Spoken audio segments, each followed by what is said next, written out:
Alright, we're going to be checking CFMs. The first thing you need to do is find your voltage. Looks like I got 108. And the next thing you're going to need to do is find your amperage.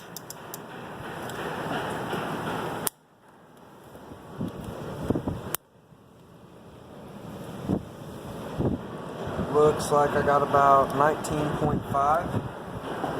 So you're going to take your voltage times your amperage, and you're going to get your wattage, and that's going to be 4,056.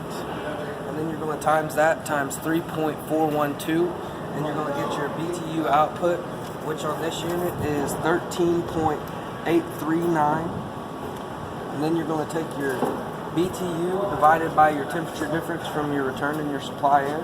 So let's go get those temperatures.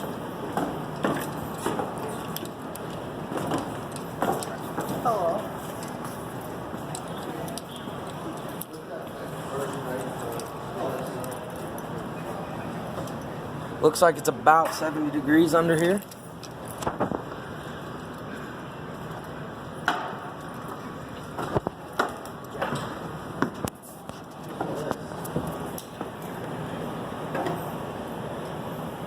And we've got about 87 in here. So you're going to take 87 minus 70.